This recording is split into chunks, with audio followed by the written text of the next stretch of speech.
ายดีเนาะมื้อนี้เฮามาเข้าบทเรียน AI ตื่มเนาะเกี่ยวกับเรื่องการเฮ็ดรูป 4x6 เนาะรูป 4x6 ที่เฮาจะเอาไปใส่ในพาสปอร์ตแล้วเป็นรูป4x6 แนวนี้แล้วเฮาก็พาโหลดฟอร์มเนาะแล้วก็พาบอกสถานที่วิธีแล้วก็การเฮ็ดปฏิบัติต่างๆเพื่อเฮาจะไปเฮ็ดพาสปอร์ตเพื่อจะไปท่องเที่ยวบ่เนาะหรือว่าเฮาสิไปเที่ยวประเทศเพื่อนบ้านนี่เนาะเวียดนามไทยหรือว่าประเทศต่างๆตัวนี้ก็แม่นเฮาได้ใช้พาสปอร์ต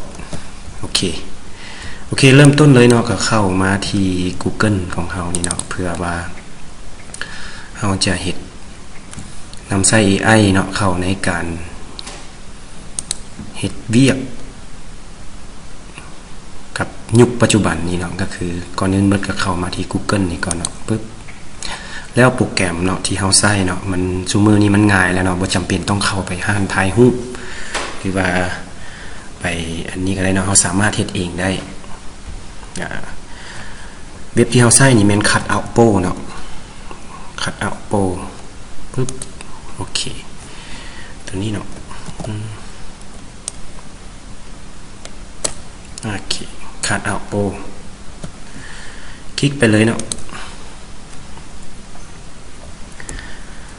โอเคหลังจากที่เฮาเข้ามาน่ะเว็บไซต์แล้วเนาะมันจะมีหลายอันที่ว่าให้เฮาได้เลือกให้เฮาได้มีหลายฟังก์ชันอยู่เนาะในการเฮ็ดแต่ว่าตัวนี้เฮาจะเจาะจงไปที่การเฮ็ดรูป 4x6 เนาะเพื่อสิเฮ็ดพาสปอร์ตตัวนี้ก่อนอื่นเบิดก็แม่นไปล็อกอินก่อนเนาะเพื่อว่ามันจะได้เฮ็ดเวียกอย่างมีประสิทธิภาพเฮาเคยได้เฮ็ดอยู่แล้วเนาะตัวนี้ก็จะเข้าตัวบนสืบต่อนี่แล้วก็เอาอีเมลเข้าเลยเนาะนำใช้อีเมลเลย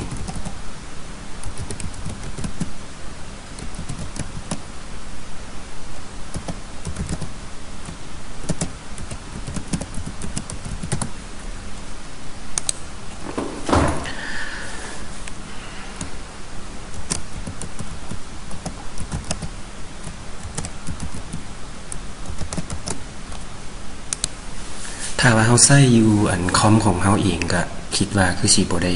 ใช้ตัวนี้เนาะสำหรับตัวนี้ล่ะมันมีเครดิตเนาะมีเครดิตให้ถ้าว่าผู้ใดกดสมัครนำลิงก์ของอาจารย์นี่เนาะอาจารย์เดี๋ยวอาจารย์เขียนให้ถ้าว่ากดลิงก์นำของอาจารย์นี่จะได้เครดิตเพิ่มเนาะตัวนี้เป็นเครดิตที่ว่าเฮาสามารถนำใช้เว็บตัวนี้ได้เนาะถ้าว่าผู้ใดกดนำอาจารย์ก็จะได้เพิ่มอีกปกติเราจะได้แต่5อาจจะได้10เนาะ15เนาะตัวนี้ลองไปเบิ่งตื้มแล้วอาจารย์จะเอาลิงก์ปาไว้ให้ทั้ง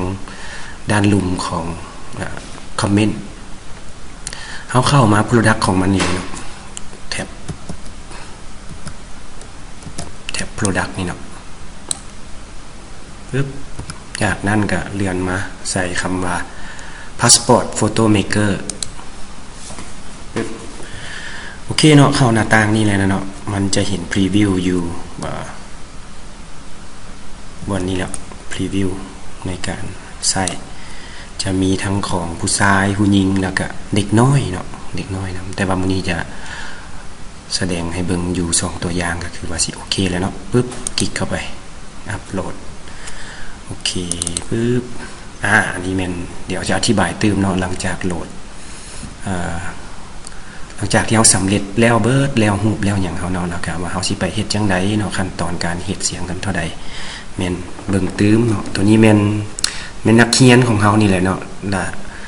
จะได้เฮ็ดรูปเพื่อไปเฮ็ดพาสปอร์ตมีผู้ชายแล้วก็ผู้หญิงบ่จำเป็นต้องนุ่งเครื่องแบบนี้ก็ได้เนาะอาจจะนุ่งเสื้อยืดแบบนี้ก็ได้เนาะเสื้ออย่างธรรมดาแต่ขอให้เป็นการถ่ายที่ว่าอยู่ในระยะหน้าสื่อแล้วเห็นเพียงหน้าอกเนาะเห็นเพียงหน้าอกนี่มันจะเหมาะสมที่สุดเนาะแล้วก็ง่ายสำหรับการใช้เว็บ AI นี่มาช่วยคลิกโอเคเข้าไปโอเคเนาะมันจะป๊อปอัพเนาะหรือว่าเด้งสิ่งรูปของเราที่เราต้องการนี่เนาะมันจะ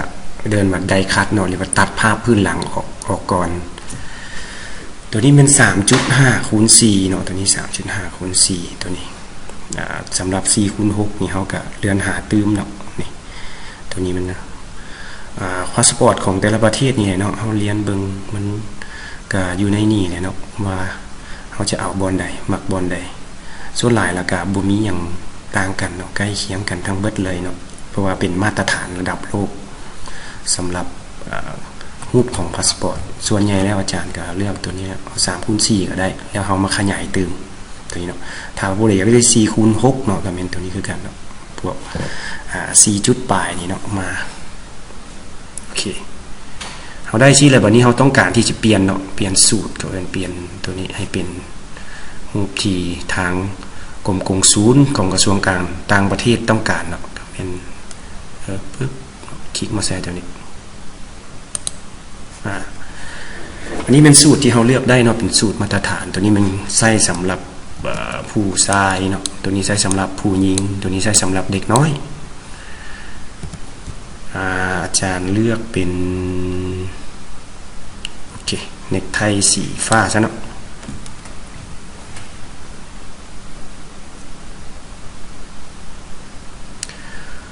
รอถ่าแป๊บหนึ่งเนาะเดี๋ยว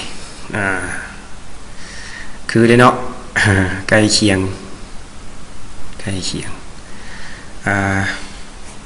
พอใจแล้วบ่เนาะกันบ่พอใจบ่หรือว่าอีหยังก็สามารถเปลี่ยนได้มักสูตรดำสูตรฟ้าบ่หรือว่าอันนี้ลองเป็นสีดำอีกเบิ่งเนาะบัดนึงเนาะเพื่อเป็นมาตรฐานที่ว่าผมมักใส่โอเคสีดำก็คือเนาะเท่ในรูปแบบของผู้ชายเนาะปึ๊บหลังจากที่เขาพอใจแล้วเนาะตัวนี้ก็พาสปอร์ตต้องการพื้นหลังขาวอยู่แล้วเนาะที่ว่าบ่มีหยังต้องตบแต่งเติมเลยเนาะมันโอเคแล้วสำหรับการนำใส่รูปไปเฮ็ดพาสปอร์ตหลังจากนั้นกดดันเนาะกดดันปึ๊บโอเคนี่เนาะจากรูปออริจินอลเนาะตัวนี้เนาะตัวนี้เป็นรูปresult เนาะก็คือตัวที่สำเร็จแล้วเราสามารถดาวน์โหลดได้เลยเนาะดาวน์โหลดคลิกดาวน์โหลดตัวนี้ก็ได้เป็นรูป HD เนาะรูป HD แบบความคมชัดความหยังก็ถือว่าเป๊ะแล้วเนาะและบ่ได้ตบแต่งหยังหลายเนาะเพราะว่าเพิ่นเองก็เป็นคนเจ้าสู้อยู่แล้วโอเคเดี๋ยวเขาจะได้มิสเตอร์ตัวนี้เนาะเป็นรูปของ PNG เนาะปึ๊บคลิกเข้ามาโอเคหลังจากนั้นก็ Copy เนาะมาไว้ที่ Picture ของเราโอเคตัวนี้เป็นที่1เนาะตัวนี้เป็นที่2โอเคนี่ที่ว่าเราได้แล้วหลังจากนั้นลองเบิ่งอีกก็ได้เนาะที่เป็นผู้หญิงเนาะเป็นผู้หญิงเบิ่งว่าสิเป็นจังได๋ก็คือเก่าเนาะดาวน์โหลดหรือว่าอยากมาเข้าตัวproduct นี่ก็ได้เนาะกดใส่ product ปึ๊บจากนั้นก็มาคลิกใส่ passport photo maker แล้วมาอัปโหลดรูปของเฮาใส่โอเคเลือกเอารูปเนาะแล้วจากนั้นมาคลิก open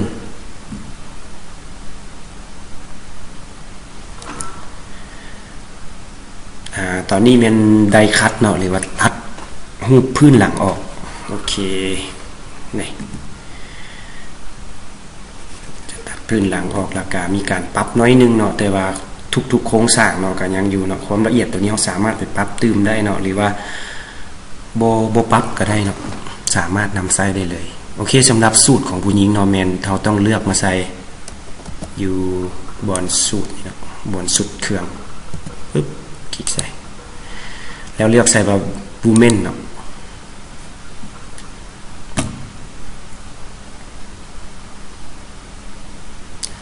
โอเคเนาะบัดนี้เราก็จะได้สุดเนาะหรือว่ารูปแบบของผู้หญิงหรือว่าท่านหญิงเนาะสิเป็นน้องๆนักเรียนหรือว่าสิเป็นพนักงานเนาะอันใดก็สามารถเลือกเอาได้ตามที่ความเหมาะสมแล้วเราอยากได้ไปติด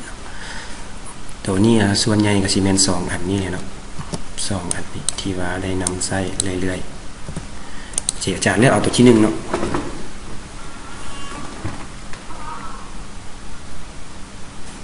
เคเดี๋ยวเนาะก็ถือว่าบ่มีหยังแตกต่างเลยเนาะถ้าว่าอยากไปปรับเติมอยากไปหยังเติมเนาะเฮาสามารถไป enhance เนาะ enhance ปรับให้ใสขึ้นให้ขาวขึ้นให้คมชัดขึ้นเติมอีกได้เนาะตัวนี้สำหรับรูปเนาะแม่นบ่มีปัญหาสำคัญละแม่นเฮาสามารถนำใช้ให้เอาไปเฮ็ดเวียกทางราชการได้เนาะกด done เนาะกด done โอเคเฮาจะได้รูปเนาะจากออริจินอลมาresult เนาะผลตัวนี้ที่ว่าโอเคเนาะใช้ได้เอาไปเลยเนาะสำหรับชั่วโมงเร่งด่วนแล้วเฮาอยากเอาไปปริ้นบ่หรือว่าเอาหยังก็สามารถ copy รูปตัวนี้ไปใช้ให้ห้านปริ้นให้เฮาได้เลยเนาะบ่จำเป็นต้องไปถ่ายอีกโอเคหลังจากอาจารย์กดดาวน์โหลดเนาะก็มาเอารูปคลิก copy ปึ๊บอาจารย์เฮ็ดแนวนี้ก็เพื่อว่าอยากให้รูปของเฮามีความเป็นระเบียบเนาะเอาไว้โฟลเดอร์เพื่อให้ง่ายต่อการหาง่ายต่อการเฮ็ดต่างๆโอเคปึ๊บหลังจากสำเร็จรูปของเฮาเรียบร้อยเบิดแล้วเนาะตัวนี้ปึ๊บเฮาก็เพียงแต่ไปเข้า Google อีกครั้งเนาะโอเคเปิดหน้าใหม่ก็ได้เนาะปึ๊บเปิดหน้าใหม่แนวนี้แล้วมาเข้าmofa เนาะ mofa.gov.la โอเคปึ๊บคลิกเข้าไปในลิงก์ของกระทรวงการต่างประเทศเนาะคลิกเข้าไปในลิงก์ของกระทรวงการต่างประเทศปึ๊บหรืออยากมาเข้าตัวฟอร์มหนังสือผ่านแดนก็ได้เด้อ2อันอยู่ในนี้จะมีข่าวอย่างต่างๆเนาะในเวียกงานการต่างประเทศแต่ว่าผู้ใดที่สนใจก็สามารถอ่านตื่มหรือว่าเอาเป็นข้อมูลเนาะในการใช้ใช้เฮียนเนาะบรรดาคนที่เฮียนกฎหมายบ่เฮียนพัวพันเอียงต่างๆก็สามารถนำใช้ได้ฟอร์มหนังสือผ่านแดนโอเคเนาะมันจะมีอยู่3ฟอร์มเนาะอันนี้เป็นใบอนุญาตผู้ปกครองสำหรับผู้ที่อายุเนาะอายุยังบ่ฮอด18ปีเนาะอายุบ่ฮอด18ปีบ่ฮอด18ปีก็แม่นต้องได้โหลดฟอร์มตัวนี้เนาะเพื่อไปให้นายบ้านเซ็นเนาะตัวนี้ให้นายบ้านเซ็น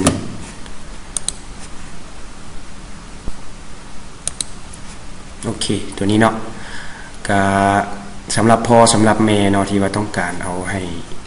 เฮ็ดพาสปอร์ตให้ลูกเป็นหัวของลูกเองเลยนะเนาะก็แม่นเฮาต้องได้เฮ็ดใบอนุญาตของผู้ปกครองเนาะเฮ็ดใบอนุญาตของผู้ปกครองเพื่อว่าจะได้ให้เราเฮ็ดเองเนาะกำหนดของเด็กน้อยละแม่นใช้เวลา5ปีเนาะสำหรับของผู้ใหญ่ที่อายุเกิน18ปีละแม่น10ปีโอเคปึ๊บจากนั้นก็แม่นฟอร์มอันตัวนี้แม่นรัฐการแล้วก็ตัวการทูตเนาะซึ่งเฮาประชาชนทั่วไปอาจจะบ่ได้ใช้เนาะอาจจะมาเข้าตัวนี้เลยเนาะฟอร์มหนังสือผ่านแดนทั่วไปโอเคปึ๊บคลิกดาวน์โหลดจากนั้นแล้วเฮาจะได้รูปแบบตัวนี้เลยเนาะมานี่เนาะเฮาสามารถดาวน์โหลดแล้วก็สั่งพิมพ์ได้เลยเนาะโอเคอาจารย์จะเอาเข้ามาด็อกิวเมนต์ปึ๊บนี่เนาะสามารถสั่งปริ้นแล้วก็ไปเขียนเนาะเอารูปใส่เสียนซื้ออย่างต่างๆนี่เนาะประมาณ5-10 นาทีก็ถือว่าสำเร็จสำหรับตัวบัตรประจำตัวนี้เนาะบัตรประจำตัวนี้ก็แม่นเฮาตัดใส่ในเดือนพฤษภาคมปี2025นี่ก็แม่นเพิ่นยังบ่เครื่องมือเพิ่นยังบ่ทันสำเร็จเนาะในการเฮ็ดบัตรประจำตัวเฮาสามารถโหลดดาวน์โหลดแจ้งการในการเฮ็ดพาสปอร์ตได้เนาะเดี๋ยวอาจารย์จะเอาให้เบิ่งตื่มตัวนี้ก็เพียงแต่ copy บัตรประจำตัวมาใส่นี่แล้วก็เซ็นผู้เกี่ยวก็ถือว่ามี2ใบตัวนี้ก็ถือว่าสำเร็จเรียบร้อยเนาะโอเคปึ๊บบัดนี้เฮามาเบิ่งรูปของเฮากับพาสปอร์ต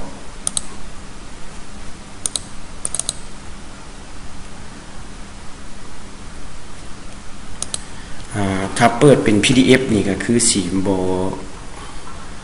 อันนี้เลยเนาะนี่ปึ๊บเฮาบ่สามารถที่จะวางรูปของเฮาใส่นี่ได้เลยเนาะรูปเพราะว่ามันเป็นเบราว์เซอร์ดิตัวนี้เนาะมันบ่สามารถที่จะวางได้โอเคอาจารย์จะเฮ็ดแบบครอปมาใส่ซะเนาะครอปมาใส่สมมุติปึ๊บโอเคเราได้รูปมา1อันแล้วเซฟเนาะมาไว้อยู่ picture เนาะเป็นฟอร์ม passport ปึ๊บเพื่อความไว picture form passport นี่เนาะตัวนี้เราได้ขึ้นมาแล้วตัวนี้จะเป็นตัวอย่างให้เบิ่งซื่อเนาะสำหรับโหลดมาแล้วต้องได้เขียนเนาะต้องได้เขียนเพื่อว่าเฮาสิเอาไปยืนอยู่กรมกงสุลเนาะนี่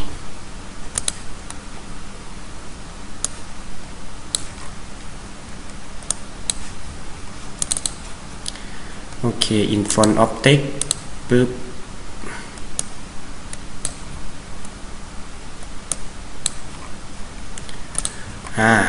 เรียบร้อยเนาะอันนี้เป็นฟอร์มเฮ็ดพาสปอร์ตบัดนี้เฮาอยากได้รูปเนาะรูปที่ว่าเอามาแปะนี่โอเค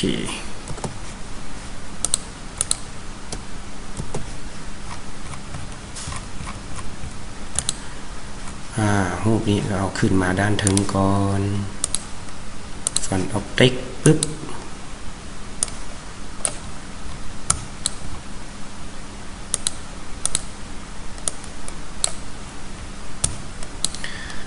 สำหรับกรมกงสุลเพิ่น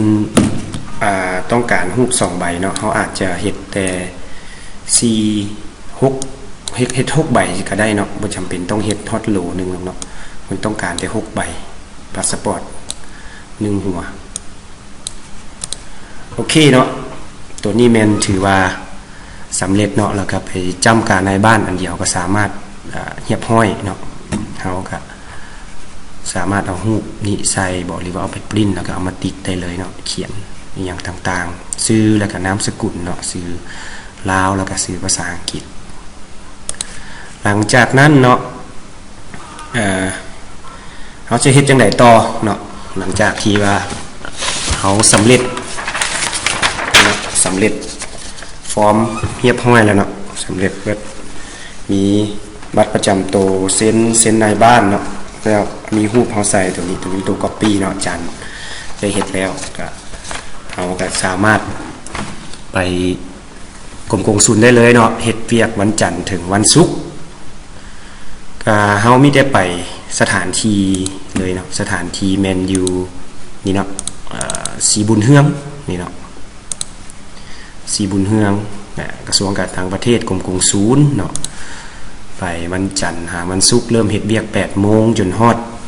4 โมงเลยเนาะ4 โมงตัวนี้เฮาก็ไปด้านหน้านี่เนาะเป็นบอนเอาคิวเนาะเดี๋ยวนี้สะดวกสบายเนาะแม่นมีความสะดวกสบายว่องไวแล้วก็บ่ได้เฮ็ดฟอร์มออนไลน์อีหยังแล้วเนาะมีแต่เฮาเฮ็ดหลังจากเฮาสำเร็จเอกสารเฮาแล้วก็สามารถไปกรมกงสุลได้เลยเนาะแล้วก็ไปยื่นแล้วก็เอาคิวกับเพื่อสัมภาษณ์และสำหรับการเฮ็ดพาสปอร์ตเนาะแม่นอันนี้แม่นด้านในเนาะของกรมกงสุลที่ว่ารอท่าเนาะคนก็ค่อนข้างหลายเนี่ยเนาะแต่ว่าเพิ่นเฮ็ดก็มีหลายปองมีหลายบอนสัมภาษณ์เนาะถือว่าสะดวกสบายเดี๋ยวนี้เนาะสะดวกสบายสำหรับพาสปอร์ตละแม่นตอนอาจารย์เฮ็ดนี่ละแม่น 880,000 เนาะหัวนึง$40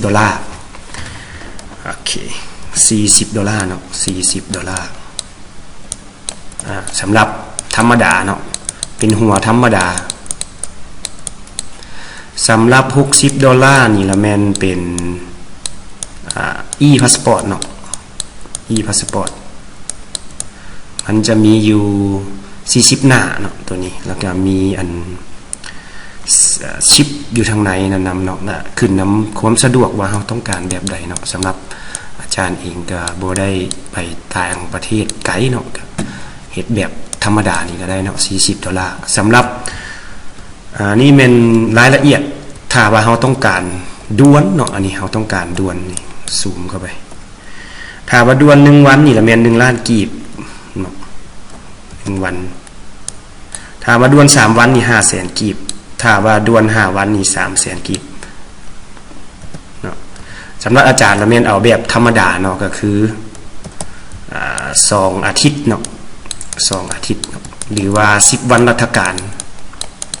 10วันราชการเฮาบวกเอาโลดเนาะ10วันราชการเฮา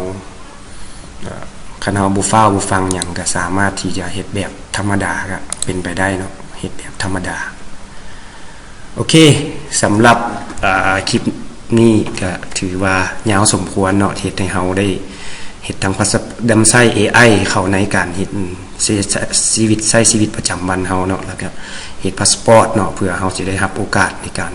ไปเรียนต่อไปท่องเที่ยวไปอย่างต่างๆลำดับการเฮ็ดเวียกอย่างต่างๆแล้วสุดท้ายก็เป็นจุดของ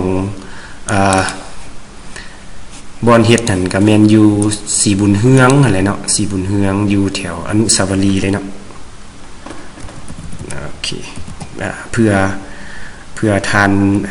ที่บ่ฮู้เนาะว่าอยู่จุดใดของบอนเฮ็ดเนาะเพราะว่าหลายคนก็บ่ฮู้เนาะอันนี้ก็สิบอกตืมเลยเนาะนี่เนาะประตูไซหรือว่าอนุสาวรีย์นี่เนาะประตูไซโอเคกรมกงสุลมันจะอยู่นี่เลยเนี่ยนี่เนาะ Consular Ministry เนาะนี่อยู่ติดทางเลยเนาะคนหลายๆรถหลายๆดอกเนาะผู้ใดฮู้ประตูไซนี่เนาะก็ใส่ว่าอยู่ใกล้เคียงกันที่สุดเลยเนาะนี่ถ้าว่าผู้ใดฮู้ประตูไซเนาะหรือว่าอนุสาวรีย์นี่ก็แม่นอยู่ใกล้ๆนี่เนาะอาจจะมาลงนี้บ่หรือว่าอยู่นี่เลยก็ได้โอเคสำหรับคลิปนี้แม่นจบเพียงเท่านี้เนาะถ้าว่ามีประโยชน์แล้วก็มีช่วยให้ทุกคนได้แก้ปัญหาสร้างสิ่งใหม่ๆให้เฮาได้ฮู้ได้เห็นเนาะก็ช่วยกดไลค์กดแชร์แล้วก็เบิ่งตื่มได้เนาะในคอร์สเรียน AI ของเฮาก็มีพาเฮ็ดจังซี่เช่นเดียวกันเนาะสำหรับมื้อนี้สบายดี